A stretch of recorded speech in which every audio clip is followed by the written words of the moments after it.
So the plan for this video is to create a stop motion scene and then add 2D effects on top of it to make something really unique.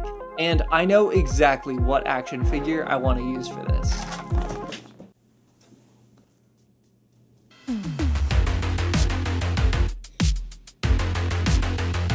If you've seen the movie Spider-Man Into the Spider-Verse, it's the main inspiration for the art style that I'm gonna go for, and the reason I wanted to use this character. Also, you're probably saying, whoa, whoa, whoa, whoa, whoa, whoa, another stop motion video?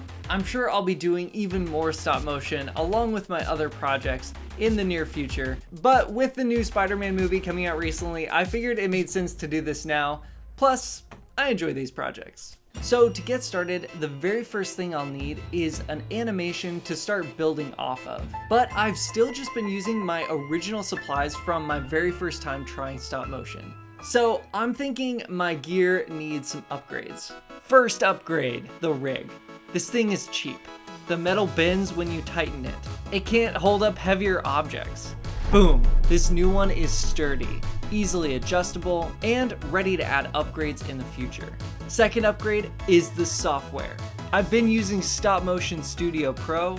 It's fine, but it's basic. Now I have Dragon Frame. So many features I don't understand. A cool keyboard with buttons. Really expensive. Third upgrade, my desk. This desk is short. My back always hurts from being hunched over. It wobbles. It's covered in scratches and glue. Boom! New desk. I can stand now. There's power built in. I had to drill it into my wall because my floors aren't stable. Much more sturdy.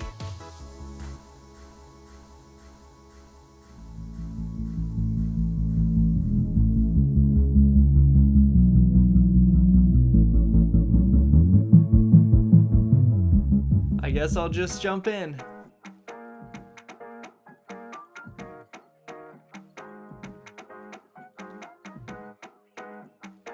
So, quick update. The animation was going good until I bumped the camera. I could change the camera angle, but it really doesn't fit for what I was envisioning, so I think I'm just gonna start all over again. And it also highlights that this new setup still needs some work. I have some new supplies on the way, but while I wait, I actually have a movie to see.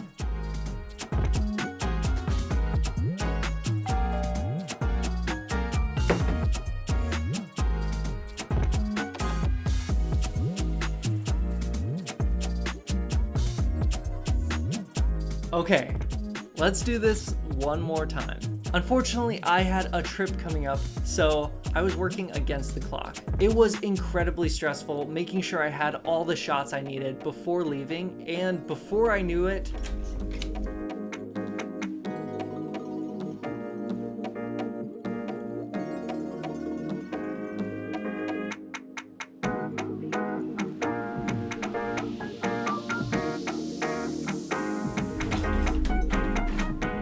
the trip was great, but I'm so behind where I wanted to be. I spent the entire time editing and cleaning up the stop motion, but it might just all get covered up by the 2D effects on top of it. Anyway, let me show you where it's currently at before I jump into the final step.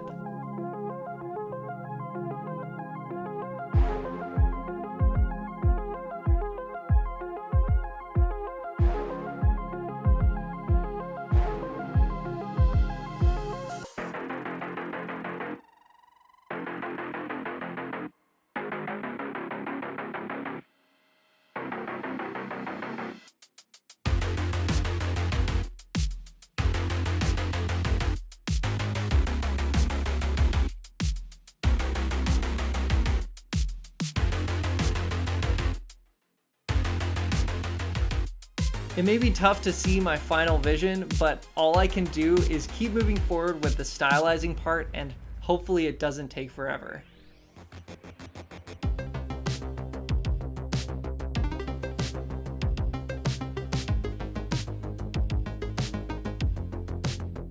Well, This is terrible. I should have planned better, but ultimately I realized I basically need to cut Spider-Man out of every frame of the animation. Otherwise, I can't as easily apply paint or looks to each layer. Also, I've been doing this for maybe 20 hours so far. And I'm obviously new to stop motion, but realized I should probably be using the Roto tool for all of this. I've been doing every frame by hand, and the Roto tool isn't perfect, but it gets me about 90% of the way, and then I can just do some additional cleanup afterwards. If I had thought ahead and known that I wanted everything on a different layer, I probably just would have shot everything on a green screen. But I didn't really know how I wanted to stylize things, so I figured, I'll address that later. It's all coming back to haunt me. But here we go again.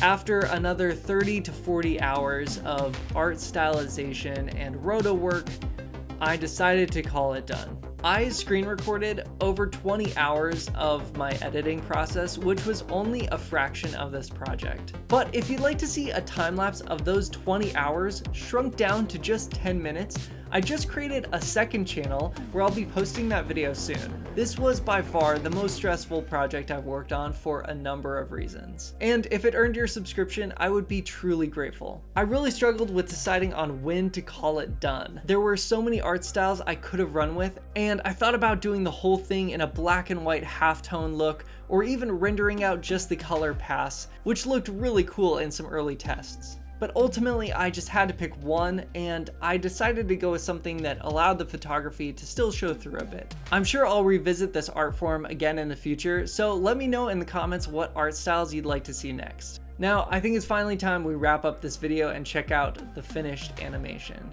I hope you enjoyed as much as I do and the 100+ hours it took to make.